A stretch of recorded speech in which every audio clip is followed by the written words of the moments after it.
bekerja untuk mencari makan. Benar, Ger. Mencari nafkah memang wajib. Bekerja keraslah kalian.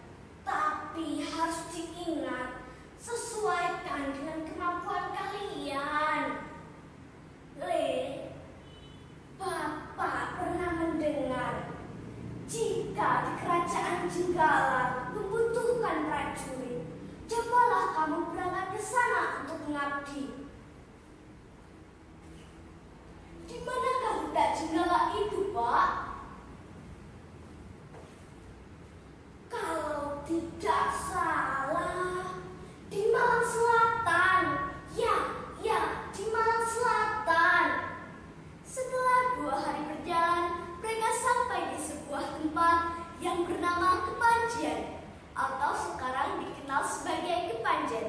Lalu mereka melanjutkan perjalanannya ke selatan untuk menuju ke Jenggala. Saat itu di kerajaan Jenggala, Prabu Ajisaka sedang berada di pendopo. Hai anak muda, siapa namamu? Dari mana asalmu? Dan apa tujuan kalian datang kemari? Sebelumnya kami haturkan sembah ke hadapan Paduka Raja. Nama saya Bagus Setia dan ini adik saya Bagus Luhur. Kami berasal dari Wajak. Kalau diperkenankan, kami akan mengabdikan diri di kerajaan Jenggala ini.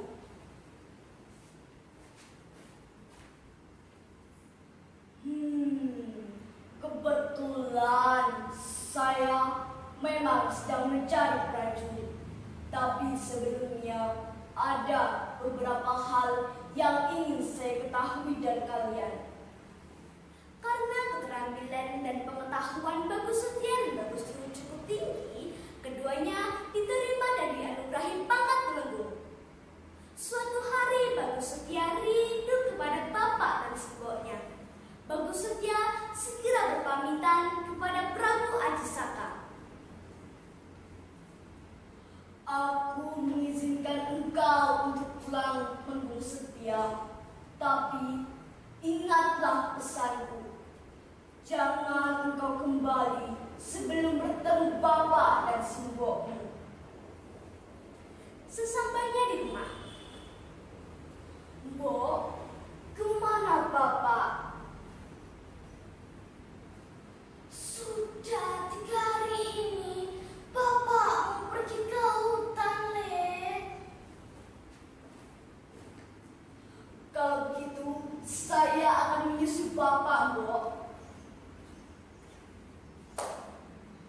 Walah, Ger, kalau memang itu kemauanmu, berangkatlah. Hati-hati di jalan ya, Ger. Setelah 2 hari menyusuri hutan belantara, Bagus Setia belum juga bertemu bapaknya. Sementara itu di kerajaan Jenggala, tunggu, mengapa saudaramu belum juga kembali? Susulah dia sekarang juga. Dan jangan engkau kembali jika tidak bersama Temenggung Setia. Sesampainya di rumah, Mbok, apakah Kakang Setia pulang? Iya, betul, Le. Sudah 2 hari kakangmu menyusul bapakmu ke hutan. Jangan-jangan mereka menemui kesulitan di hutan. Kalau begitu, saya akan segera menyusul mereka, Mbok. Sesampainya di hutan, Kakang Setia! Kakang Setia! Hoi, di mana kamu, Kang? Akhirnya, Kang, aku muncul ke sini atas perintah Raja. Aku tidak boleh kembali ke Jenggala kalau tidak bersama Kakang.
selalu ramai